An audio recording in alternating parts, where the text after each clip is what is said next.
வணக்கம் ஃப்ரெண்ட்ஸ். பாக்யலட்சுமி சீரியல்ல இன்னும் எபிசோட்ல என்ன நடக்குதுன்னு பார்க்கலாம் வாங்க. ராதிகா வீட்ட விட்டு போனது அவங்கள தேடி கோபி போறாரு. உங்க டிராமாலாம் எதுவும் வேணாம். தயவு செய்து இங்க இருந்து வெளியே போயிருங்க கோபின்னு விரட்டி விட்டுறாங்க ராதிகா.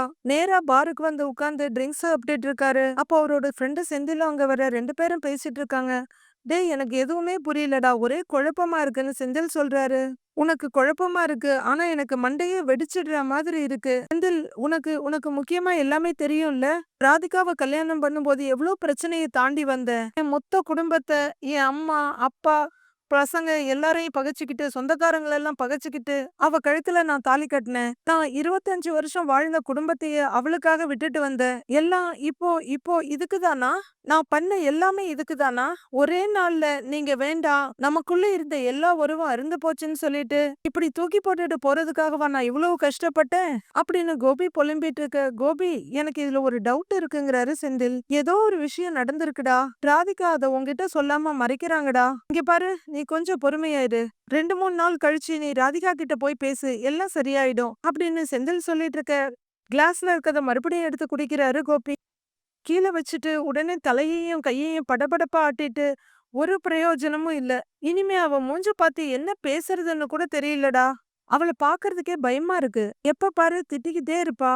நீங்க இப்படி செய்யறது சரியில்ல, இப்படி செய்யறது சரியில்ல, இப்படி செய்யுங்கன்னு எரிஞ்சு எரிஞ்சு விழுவா, கோவப்படுவா. ஆனா எல்லாத்தையும் தாண்டி என் கூடவே இருப்பா. அவ எனக்கு எவ்வளவு பெரிய நம்பிக்கையா இருந்தா, தூண் மாதிரி இருந்தா. அவ நான் என் வாழ்க்கையில எவ்வளவோ தாழ்ந்து போய் விழுந்து கிடந்த நேரத்துல தூக்கி பிடிச்சிருக்காடா.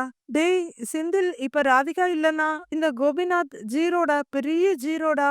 ஜஸ்ட் ஜீரோ ஜீரோன்னு காத்துல வட்டம் போட்டு காமிச்சிட்டு இருக்காரு கோபி. டேய் கோபி, என்ன நடந்துச்சுன்னு எனக்கு சரியா புரியலடா. உன் வருத்தம் எனக்கு புரியுதுடா. டேய் இதுக்கு முன்னாடி ராதிகாவும் நீயும் சண்டை போட்டிருக்கீங்க, திரும்பவும் சேர்ந்திருக்கீங்க. அதே மாதிரிதான் இந்த தடவையும் சேர்ந்துருவீங்கடா. இங்க பாரு, நீ தேவையில்லாம ரொம்ப யோசிக்கிற. ப்ளீஸ் காம் டவுன்னு செந்தில் சொல்றாரு. இல்ல செந்தில், இல்ல, அவ வீட்டை விட்டு கிளம்பும்போது அவ பேசின விதத்தை இல்ல நீ பார்க்கல, நான் பார்த்தேன்டா. டேய் வீட்ல இருக்க எல்லார்கிட்டயும் ஒருத்தரை விடாம போய் அன்பா பேசினா. நான் செஞ்சதெல்லாம் தப்பு, என்ன மன்னிச்சிடுங்க, மனசுல எதையும் வச்சுக்காதீங்கன்னு எங்க எல்லார்கிட்டயும் பொறுமையா பேசிட்டு போனா. அவ பேசினதை வச்சு பார்த்தா இனிமே வாழ்க்கையில யாரையுமே மீட் பண்ண போறதில்லங்கிற மாதிரி தான்டா இருக்கு. அவ அவ ஏதோ முடிவு பண்ணியிருக்காடா. முடிவு பண்ணியிருக்கான்னு மறுபடியும் குடிக்கிறாரு கோபி. டேய் போதும்டா, இது உங்க 2 பேரோட வாழ்க்கைடா. அது எப்படிடா அவங்க மட்டும் முடிவு பண்ண முடியும்? பாத்துக்கலாம் விடுறா, நீ கவலைப்படாதன்னு கோபியோட கைய ஆறுதலா பிடிக்கிறாரு செந்தில். நான் ராதிகா மேல உயிரையே வச்சிருக்கேன்டா. ஆனா அவ என் மேல கொஞ்சம் கூட அன்பு இல்லாத மாதிரி நடந்துக்கிறா. என்னை என்ன பண்ண சொல்ற அப்படின்னு கோபி அழ ஆரம்பிச்சிடுறாரு. வீட்ல சோஃபாவுல ஈஸ்வரியும் பக்கத்துல இனியாவும் உட்கார்ந்துருக்காங்க. 2 பேரும் அப்படியே சோக சித்திரமா உட்கார்ந்துருக்க. ஈஸ்வரி அப்பப்ப எட்டி வாசல பாத்துட்டு இருக்காங்க.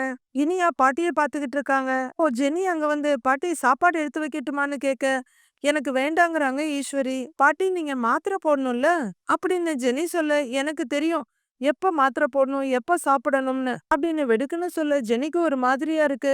சமாளிச்சுக்கிட்டு இனியா நீ சாப்பிட வர்றியான்னு கேக்குறாங்க. ஆ இல்லக்கா, அம்மா வந்ததும் சாப்பிட்டுக்கிறேன் அப்படின்னு இனியா சொல்ல, சரின்ற மாதிரி அரை மனசா தலையாட்டிட்டு இருக்காங்க ஜெனி. கூட்டணியில குறைஞ்ச இன்னொரு ஆளான செழியன் அப்ப அங்க வர, செழியா நீயாவது சாப்பிட வர்றியா, இல்ல ஏதாவது ரீசன் சொல்ல போறியான்னு கொஞ்சம் கோவமா கேக்குறாங்க ஜெனி. இல்ல எனக்கு அப்படின்னு செழியன் சொல்லிட்டு இருக்கப்பவே, நீயாவது கொஞ்சம் ஒழுங்கா பேசு, உன் மாமியார் மாதிரி எல்லார்கிட்டயும் மரியாதை இல்லாம பேசாத அப்படின்னு ஈஸ்வரி சொல்ல, பாட்டி இப்ப நான் என்ன மரியாதை இல்லாம பேசினேன் அப்படின்னு ஜெனி கேட்க, சாப்பாடு வேணுமான்னு நேரடியா கேளு, எதுக்கு நக்கலா பேசுற அப்படின்னு ஈஸ்வரி சொல்ல, பாட்டி இப்ப எதுக்கு தேவையில்லாம கோவப்படுறீங்க அப்படின்னு ஜெனி கேக்குறாங்க. நான் தேவையில்லாம கோவப்படுறேனா? பாக்யா எப்படி பேசுனான்னு பார்க்க தானே செஞ்ச. அவ வாழ்க்கை, ராதிகாவோட வாழ்க்கை, கோபியோட வாழ்க்கைன்னு எல்லார் வாழ்க்கையும் நான் தொலைச்சிட்டேனா? என்னமோ சினிமால வர்ற வில்லி மாதிரி என்னை சொல்றா அப்படின்னு ஈஸ்வரி புரிஞ்சுகிட்டு இருக்க, என்ன பேசுறதுன்னு தெரியாம ஜெனி நின்று இருக்காங்க. பாட்டி அம்மா ஏதோ வருத்தத்துலன்னு செழியன் ஆரம்பிக்க, என்னடா பொல்லாத வருத்தம், அவளுக்கு நம்பிக்கை துரோகம் பண்ணின ஃப்ரெண்ட பத்தி அவ யோசிக்கலாம், ஆனா என் பையனை பத்தி யோசிக்க கூடாதுன்னு சொல்றது எந்த ஒரு நியாயம்டா? நான் கோபியோட வாழ்க்கையில விளையாடுறேனா? நான் பண்ற கெடுதலுக்கெல்லாம் கடவுளுக்கு பதில் சொல்லணுமா? நான் செத்த பிறகு நரகத்துக்கு தான் போவேனா அப்படின்னு ஈஸ்வரி 2 பிட்ட சேர்த்து போட, பாட்டி அம்மா அப்படிலாம் சொல்லவே இல்லையேன்னு செழியன் கேக்குறாரு. அப்போ அவ பேசுனதுக்கு என்னடா அர்த்தம்? அதான் அர்த்தம், கருவேப்பிலை கொத்து மாதிரி ஒரே ஒரு பையன், அவனை பத்தி யோசிக்கிறது தப்பா? அதுக்கு அவ என்னென்னமோ பேசிட்டு போயிட்டா அப்படின்னு ஈஸ்வரி சொல்ல, உங்க பையனை பத்தி யோசிக்க வேணாம்னு சொல்லல பாட்டி. ஆனா அவரை கைக்குள்ளேயே பொத்தி பொத்தி வைக்காதீங்கன்னு தான் ஆன்ட்டி சொன்னாங்க. ஆன்ட்டி சொன்னதுல எந்த தப்பும் இருக்கிற மாதிரி எனக்கு தெரியல. அங்கிள் ஒரு அடல்ட் தானே. அவர் லைஃப் டெசிஷன்ஸ அவர் எடுத்துக்க மாட்டாரா? அப்படின்னு ஜெனி கேட்க, பாத்தியாடா இவளையும் எப்படி கெடுத்து வச்சிருக்கான்னு பாரு அப்படின்னு ஈஸ்வரி செலியனை பார்த்து சொல்றாங்க. என்னை யாரும் கெடுத்து வைக்கல பாட்டி. சுயமா சிந்திக்கக்கூடிய எல்லாருக்கும் தெரிஞ்சதை தான் நானும் சொல்றேன் அப்படின்னு ஜெனி சொல்ல, அப்ப எனக்கு சுயமா எதுவும் சிந்திக்க தெரியாதுன்னு சொல்றியா அப்படின்னு ஈஸ்வரி ஒரு மாதிரியா கேக்குறாங்க. நான் அப்படி சொல்லல பாட்டி. ஆன்ட்டி சொன்னதுல தப்பு எதுவும் இல்லைன்னு தான் சொல்றேன். நீங்க அங்கிளுக்கு ரொம்ப ஓவரா தான் இடம் கொடுக்குறீங்க. அங்கிள் என்ன சொன்னாலும் சரின்னு சொல்றீங்க. அங்கிள் என்ன தப்பு பண்ணாலும் அதுக்கு நீங்க கூடவே நிக்கிறீங்க அப்படின்னு ஜெனி சொல்லிட்டு இருக்க. அது வரலும் தலையில கைய வச்சிட்டு உட்கார்ந்து இருந்த செழியன், ஜெனி நீ என்ன பேசிட்டு இருக்க அப்படின்னு கேட்க, நான் உண்மையதான் பேசுறேன் செழியா. பாட்டி பண்றது தானே ஆன்ட்டி சொன்னாங்க. அதுல எந்த தப்பும் இருக்கிற மாதிரி எனக்கு எதுவும் தெரியல அப்படின்னு ஜெனி சொல்ல, அடுத்து என்ன பேசுறதுன்னு செழியன் யோசிச்சுட்டு இருக்க. உனக்கு ஒரு புள்ள இருக்கு, இன்னொரு புள்ள பொறக்க போகுது. அதெல்லாம் நீ எப்படி வளர்க்குறன்னு நானும் பார்க்கத்தானே போறேன் அப்படின்னு ஈஸ்வரி சொல்ல, நீங்க கோவப்பட்டாலும் பரவாயில்ல பாட்டி. ஆனா அங்கிள நீங்க வளர்த்த மாதிரி என் பசங்களை நான் வளர்க்க மாட்டேன் அப்படின்னு ஜெனி சொல்ல, ஈஸ்வரிக்கு செம்மையா கடுப்பாயிடுது. ஜெனி சிச்சுவேஷன் தெரியாம நீ ஏதாவது பேசிட்டு இருக்காத அப்படின்னு செழியன் சொல்ல, செழியா அப்படின்னு ஜெனி கோவமா ஆரம்பிக்கிறாங்க. ஜெனி நீ உள்ள போ அப்படின்னு செழியன் சொல்ல, செழியா அப்படின்னு மறுபடியும் ஜெனி ஏதோ ஆரம்பிக்கிறாங்க. நீ உள்ள போன்னு சொன்னேன் ஓ அப்படின்னு செழியன் கொஞ்சம் கோவமா சொல்ல, வெடுக்குன்னு திரும்பி உள்ளர போயிடுறாங்க ஜெனி. அப்பனுக்கு தப்பாத புள்ளன்னு தான் நான் கேள்விப்பட்டிருக்கேன். ஆனா அத்தைக்கு தப்பாத மருமகன்றதை இங்கதான் நான் பாக்குறேன் அப்படின்னு ஈஸ்வரி சொல்ல, இதோ பாருங்க பாட்டி, அவ பேசுனதெல்லாம் பெருசா எடுத்துக்காதீங்க அப்படின்னு செடியன் சொல்ல, எல்லாரும் பேசுறாங்க அவளும் பேசட்டுமே அப்படின்னு ஈஸ்வரி விரக்தியா சொல்லிட்டு இருக்காங்க. வாசலையே பார்த்துட்டு இருக்க இனியா, டாடி எப்ப வருவாங்க அப்படின்னு கேட்க, தெரியலையே. அவ வேண்டாம் விட்டு தொலைன்னு சொன்னா இவனும் கேட்க மாட்டேங்கிறான். திரும்ப திரும்ப போய் நிக்கிறான். அவ கண்டதையும் பேசி கோபிய மறுபடியும் அவ ஹாஸ்பிட்டலுக்கு அனுப்பாம இருந்தா சரி அப்படின்னு ஈஸ்வரி சொல்லிட்டு இருக்க. பாட்டி இங்க பாருங்க, அப்படிலாம் எதுவும் ஆகாது, முதல்ல கவலைப்படாம இருங்க, வந்துருவாரு அப்படின்னு செழியன் சொல்ல, அப்படின்னு கொஞ்சமா சமாதானப்படுத்திக்கிற ஈஸ்வரி வாசலையே பார்த்துட்டு இருக்காங்க. நைட் ஆகுது. ஜெனி ரூம்ல உட்கார்ந்துருக்க. செழியன் உள்ளர வர்றாரு. முகத்தை திருப்பிக்கிறாங்க ஜெனி. என்ன ஜெனி கோவமா இருக்கியான்னு எதிரில உட்கார்ந்து செழியன் கேட்க, என்ன எதுக்கு உள்ள போ சொன்ன அப்படின்னு ஜெனி கேக்குறாங்க. இதோ பாரு, நீ அவங்க கிட்ட பேசுனது எனக்கு தப்பா தெரிஞ்சது, அதான் உள்ள போ சொன்னேங்கிறாரு செழியன். நான் என்ன தப்பா பேசுனேன்னு ஜெனி கேட்க, அவங்களே அப்பாவை பத்தின வருத்தத்துல இருக்காங்க, நீ போய் அவங்க கிட்ட அப்பா வளர்த்தது சரியில்லை அது இதுன்னு சொல்லாமான்னு செழியன் கேக்குறாரு. அவங்க சம்பந்தமே இல்லாம ஆன்ட்டிய திட்டிட்டு இருந்தாங்க, அது உனக்கு ஒரு விஷயமாவே தெரியலல்ல அப்படின்னு ஜெனி கேட்க, அப்படி இல்ல ஜெனி, அம்மா அவங்க பாட்டிக்கிட்ட அவ்வளோ ஹார்ஷா பேசியிருக்க கூடாதுல்ல அப்படின்னு செழியன் கேட்க, எத்தனையோ வருஷமா ஆன்ட்டி மனசுல இருந்ததை இப்பவாவது பேசினாங்களேன்னு நான் சந்தோஷப்பட்டுக்கிட்டு இருக்கேன். நீ என்னடான்னா இன்னும் பாட்டிக்கே சப்போர்ட் பண்ணிட்டு இருக்க அப்படின்னு ஜெனி சொல்ல, உங்க யாருக்குமே பாட்டியோட பெயினோ அப்பாவோட பெயினோ புரியவே இல்ல அப்படின்னு செழியன் சொல்ல, ஓ அப்போ உனக்கு பாட்டியோட அங்கிளோட பெயின் மட்டும்தான் தெரியுது. நிஜமாவே இன்னைக்கு ஆன்ட்டி பேசினதுல எனக்கு அவ்வளவு சந்தோஷமா இருந்தது அப்படின்னு ஜெனி சொல்ல, இதோ பாரு அவங்களோட ஆங்கிள் வேற பாட்டியோட ஆங்கிள் வேற அப்படின்னு செழியன் சொல்ல, என்ன வேற அப்படின்னு எரிச்சலா கேக்குறாங்க ஜெனி. இங்க பாரு, அப்பா அவங்களோட பையன். அப்பா தப்பு பண்ணாலும் பாட்டி அவங்களோட பக்கம் தானே நிப்பாங்க. எல்லார் அம்மாவும் அதானே பண்ணுவாங்க அப்படின்னு செழியன் கேட்க, எல்லாரோட அம்மாவும் அப்படிலாம் ஒண்ணும் இல்ல அப்படின்னு ஜெனி சொல்ல, அப்படிதான் இருப்பாங்க அப்படின்னு செழியன் சொல்ல, சரி நீ ஒரு தப்பு பண்ணியே, மகா மட்டமான ஒரு தப்பு. நீ மாலினின்னு ஒரு பொண்ணு கூட சுத்திக்கிட்டு இருந்தியே, அது உனக்கு ஞாபகம் இருக்குல்ல அப்படின்னு ஜெனி கேட்க, கொஞ்சம் கோவமா அப்படியே தலையை குனிஞ்சுக்கிறாரு செழியன். அப்ப ஆன்ட்டி ஒன்னும் உன் பக்கம் நிக்கலல்ல, என்ன இருந்தாலும் நீ இப்ப என் பையன்னு நீ பண்ணதை அவங்க ஒன்னும் நியாயப்படுத்தலையே. நியாயம் எந்த பக்கமோ அந்த பக்கம் தானே நின்னாங்க, என் பக்கம் தான் இருந்தாங்க. ஆனா அப்பவும் பாட்டி உன் பக்கம் தான் இருந்தாங்க செழியா. எனக்கு இன்னும் நல்லா ஞாபகம் இருக்கு. ஆம்பளைன்னா அப்படி இப்படி இருப்பாங்கன்னு தான் சொன்னாங்க, நீ தான் அட்ஜஸ்ட் பண்ணிட்டு இருக்கணும்னு சொன்னாங்க. அததான் அங்கிள் விஷயத்திலயும் பாட்டி பண்ணிட்டு இருந்தாங்க. எல்லாரையும் அட்ஜஸ்ட் பண்ணிட்டு இருக்கணும். உன்னால பதில் சொல்ல முடியலல்ல, வாயடிச்சு போயிட்டல்ல. இந்த நேரத்துல தான் பேசணும், இந்த நேரத்துல பேசக்கூடாதுன்னுலாம் எதுவும் இல்ல. நியாயத்தை எப்ப வேணாலும் பேசலாம். என்ன கேட்டா ஆன்ட்டி இப்ப பேசுனதே லேட்டு தான். ஆன்ட்டி மேல கோவப்படாம அதை இப்பவாவது பாட்டி யோசிச்சா எல்லாருக்கும் நல்லது இல்லையா. எல்லாமே அப்படியே தான் இருக்கும், எதுவும் மாறாது. பாட்டியாவது அந்த காலத்து ஆளு, வீட்லயே இருந்த ஒரு ஆளு, வெளி உலகம் எதுவும் தெரியாது. ஆனா நீ அப்படி இல்ல, நிறைய பேரை பாக்குறவன், நிறைய பேர் கூட இன்டராக்ட் பண்றவன். கொஞ்சமாவது உன் திங்கிங்க மாத்திக்க பாரு செழியா அப்படின்னு சொல்லிட்டு ஜெனி எந்திரிச்சு போயிட்டு செழியன் யோசிச்சுட்டே உட்கார்ந்துருக்காரு. இன்னும் ஹால் சோஃபாவுல அசையாம உட்கார்ந்துருக்காங்க ஈஸ்வரி மட்டும். கிச்சன் மேடையை தொடச்சிட்டு இருக்க பாக்யா நிமிந்து வால் கிளாக்க பாக்க அது 11:45ன்னு காமிக்குது. மனசு கேட்காம ஈஸ்வரி கிட்ட வந்து, "அத்தை நீங்க தூங்கலையா அத்தை? உங்க பையனுக்காக வெயிட் பண்ணிட்டு இருக்கீங்களா?" அப்படின்னு பாக்யா கேட்க, அப்படின்னு மட்டும் பதில் சொல்றாங்க ஈஸ்வரி. "அவரு வருவாரு அத்தை. நீங்க போய் தூங்குங்கன்னு" பாக்யா சொல்ல, "என்ன பண்றதுன்னு எனக்கு தெரியும். போ போய் உன் வேலைய பாரு." அப்படிங்கிற ஈஸ்வரி பூட்டின கதவையே பார்த்துக்கிட்டு இருக்காங்க. பாக்யா திரும்ப போக டோர் பெல் ரிங் ஆகுது. 2, 3 தடவ ரிங் ஆக ஈஸ்வரி வேகமா எந்திரிக்கிறாங்க. அத்தை உட்காருங்கன்ற மாரி பாக்யா ஜாட காட்ட ஈஸ்வரி மறுபடியும் உட்கார்றாங்க. பாக்யா கதவை திறக்க அதுவரை டோர் சப்போர்ட்ல நின்னுட்டு இருந்த கோபி அப்படியே குப்புற விழ போறாரு. பாக்யா 2 ஸ்டெப் பின்னாடி நகர்ந்துற, "கோபி கோபி கோபின்னு" பதறி அடிச்சு தடுமாறி உள்ளர வர்ற கோபிய போய் புடிச்சுக்கிறாங்க ஈஸ்வரி. அவங்களுக்கே நாத்தம் தாங்க முடியல. மூஞ்ச ஒரு தடவை மூடிக்கிறாங்க. என்னடான்னு கேட்க, அப்படிங்கிற கோபி தள்ளாடிக்கிட்டே சோஃபால உட்கார முடியாம கீழே விழுந்துடுறாரு. அவரு தரையோர தரையா தவழ்ந்து போயிட்டு இருக்க, கோபி என்னடா இதுன்னு பதறி அடிச்சுட்டு ஈஸ்வரி பக்கத்துல வர, "அம்மா ஒன்னும் இல்லம்மா, I am steady, I am all right ஓகேன்னுட்டு" மெதுவா தவழ்ந்து எந்திரிக்கிறாரு கோபி. ஒரு வழியா 4 கால்ல தவழ்ந்து எந்திரிச்சு சோஃபால உட்கார்ந்துடுறாரு. அப்படியே சரிஞ்சு கண்ண மூடிக்க, "டேய் இப்படியாடா குடிச்சிட்டு வருவ?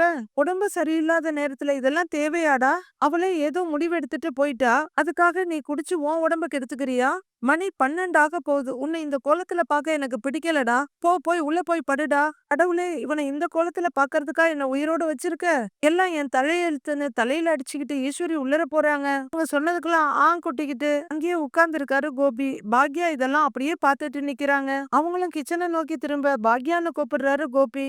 போயிட்டு இருந்த ஈஸ்வரியும் நின்னு திரும்பி பாக்குறாங்க. "பாக்யா, நான் ராதிகாவை பார்த்து பேசினேன். ஒன்னா தானே வாழ்ந்தோம். அது எப்படி ஒரு சொடக்கு ஒரு செகண்ட்ல எல்லாம் தூக்கி போட்டு போயிட்டா? நான் ஏதோ கோவத்துல ஒரு வார்த்தை சின்னதுல கோவத்துல போறான்னு நினைச்சேன். அவ முடிவை ஏதோ டெம்பரவரி தற்காலிக கோவத்துல தான் போறான்னு நினைச்சு கேஷுவலா விட்டுட்டேன். ஆனா இல்ல, வெரி சீரியஸ். என் வாழ்க்கைய விட்டே போயிட்டா." அப்படின்னு கோபி ஒரே குளறலா சொல்லி முடிக்க கேட்டுட்டு இருந்த பாக்யாவுக்கு முகத்துல மின்னல் அடிக்குது. "இனிமேல என் வாழ்க்கையில ராதிகா இல்ல, இல்லவே இல்ல" அப்படின்னு கோபி சொல்ல, இப்பதான் ஏதோ புதுசா கேக்குற மாதிரி பாக்யா பயங்கர அதிர்ச்சி ஆகுறாங்க. ஈஸ்வரிக்கும் கொஞ்சம் அதிர்ச்சியா கேட்டுட்டு இருக்காங்க. "ராதிகாவை நான் அவ்வளவு நேசிச்சேன். ஜில், I love her so much. அவ இல்லாத வாழ்க்கைய என்னால நினைச்சு கூட பார்க்க முடியல. பாக்யா, ஒன்னே ஒண்ணு, எனக்குன்னு நான் வாழ்க்கையில ஆசைப்பட்டது ஒன்னே ஒண்ணு, ராதிகாவை லவ் பண்ணத கல்யாணம் பண்ணி சந்தோஷமா குடும்பம் நடத்தணும்னு. ஹ, ஹ. அப்போ சின்ன வயசுலயே நடக்கல, இப்போ வயசான காலத்துலயும் நடக்கல. I don't understand. எதுவும் புரியல. அப்படியே அப்படியே கண்ணை கட்டி காட்டுல விட்ட மாதிரி இருக்கு. ஏதோ போச்சு. Good night Bhagya." அப்படின்னு உளறி கொட்டி கிளறி மூடி கோபி அப்படியே சோஃபாவுல படுக்கிறதுக்கு ட்ரை பண்றாரு. சோஃபாவோட கட்டையில தலைய வச்சுட்டு, "கோபி மறுபடியும் அனாதை ஆயிட்டான் இப்போ" அப்படின்னு சொல்லிட்டு அவரு படுத்துட ரூம் வாசல்ல நின்னு இதெல்லாம் பார்த்துக்கிட்டு இருக்காங்க ஈஸ்வரி. திரும்பி பார்க்குற பாக்யா பரிதாபமா பார்க்கறாங்க. அடுத்து ஒருவேளை பாக்யா ராதிகா கிட்ட தூது போக போறாங்களோ என்னமோ. கோபி சோஃபால நீட்டி படுத்துட பாக்யா வெளியே போறாங்க. இத பார்த்துட்டு இருக்க ஈஸ்வரி மறுபடி கோபி கிட்ட வர்றாங்க. கோபியோட கால் மாட்டுல உட்கார்ந்துகிட்டு கோபி கோபின்னு கூப்பிடுறாங்க. அவங்க ரொம்ப வருத்தத்தோட பார்த்துட்டு இருக்க பாக்யா உள்ளர வந்து கதவை லாக் பண்றாங்க.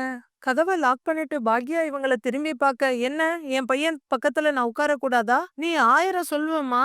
என் பையனை நான் முந்தானையிலேயே முடிச்சு வச்சிருக்கேன். கோபிய வாழ விடாம பண்ணிட்டேன். எல்லார் வாழ்க்கையும் கெடுத்துட்டேன். நீ என்னென்னமோ சொல்லுவ. அதெல்லாம் யோசிச்சு என் புள்ள எப்படியோ போகட்டும்னு என்னால விட முடியாது. இவனுக்கு ஒரு கஷ்டம்னா நான் இவன் கூட இருக்கதான் செய்வேன். இவனுக்காக நான் வருத்தப்படதான் செய்வேன்." அப்படின்னு ஈஸ்வரி சொல்ல, என்னமோ பண்ணி தொலைங்கன்ற மாதிரி பாக்யா கிச்சனுக்குள்ள போயிடுறாங்க. கிச்சனுக்குள்ள போய் அவங்க பழையபடி கையில துணி எடுத்துட்டு துடைக்க ஆரம்பிக்க, மத்தவங்க வேணும்னா "இங்க வராத, அங்க போ, இங்க வரக்கூடாது, அங்க போன்னு" துரத்தி விடலாம். என் புள்ளைய பந்து ஆடலாம். ஆனா நான் அப்படி பண்ண முடியுமா? எனக்கு இருக்கிறது ஒரே புள்ள. எங்கேயாவது போன்னு என்னால துரத்தி விட முடியாது. இவனை விட்டுட்டு என்னால எங்கேயும் போக முடியாது. அப்படின்னு ஈஸ்வரி சொல்லிட்டு இருக்க, துடைக்கிறத நிறுத்திட்டு கேக்குற பாக்யா அவங்க முடிச்சதும் மறுபடியும் துடைக்க ஆரம்பிக்கிறாங்க. வேலையை முடிச்சு வாசப்படிக்கிட்ட வர, ஏற்கனவே உடம்புக்கு முடியாதவன் செத்து பொழைச்சு வந்திருக்கான். கொஞ்சம் கூட ஈவு இரக்கமே இல்லாம எல்லாரும் சேர்ந்து இவனை கஷ்டப்படுத்தினா இவனை என்னதான் செய்வா? கடவுளே, நீ என்னைக்குதான் என் பிள்ளைக்கு கஷ்டத்தை கொடுக்காம இருக்க போறியோ தெரியல அப்படின்னு அழுகையும் வருத்தமா சொல்ற ஈஸ்வரி, "கோபி கோபி, மேல ரூம்ல போய் படுக்கிறியாப்பா?" அப்படின்னு கோபி குடிச்சிட்டு வந்ததுக்கு ஒரு பெரிய நியாயத்தை கற்பிச்சுட்டு பையனை கேட்டுட்டு இருக்காங்க. கோபி கிட்ட இருந்து எந்த ரியாக்ஷனும் இல்ல. பாக்யா மாடிப்படி ஏற, "சரி அம்மா கூட வந்து தூங்குறியா?" அப்படின்னு கேக்குற ஈஸ்வரி அவங்க ஹஸ்பண்டோட படத்தை பாக்குறாங்க. "இங்க பாருங்க, என்ன தனியா விட்டுட்டு போயிட்டீங்க. கடவுளே, கோபி அப்படின்னு அழுது புலம்பிக்கிட்டு பையனோட காலடியிலேயே உட்கார்ந்துருக்காங்க ஈஸ்வரி. இத பார்க்கும்போது அவங்க செய்யற செயல்கள் தப்புனாலும், நமக்கு இப்படி ஒரு அம்மா கிடைக்கலையேன்னு கண்டிப்பா ஏக்கமா இருக்கும். மறுநாள் பொழுது விடியுது. பாக்யா வாசப்படியில உட்கார்ந்துருக்காங்க தனியா. அவ எப்பவோ முடிவு எடுத்துட்டா சந்துரு. எனக்கு என்ன சொல்றதுன்னே தெரியல. ஆ இல்ல. நான் இப்போதைக்கு அவகிட்ட எதுவும் பேசிக்கல. நீ எதுவும் பேசாத பாத்துக்கலாம். சரி நான் கடைக்கு போயிட்டு வந்து கூப்பிடுறேன். சரியா? அப்படின்னு கமலா பையன்கிட்ட ஃபோன்ல பேசிட்டு இருக்காங்க. அவங்க ஃபோன வச்சுட்டு வந்து கதவ திறக்க, வாசப்படியில உட்கார்ந்திருந்த பாக்யா டக்குன்னு எழுந்து நிக்கிறாங்க.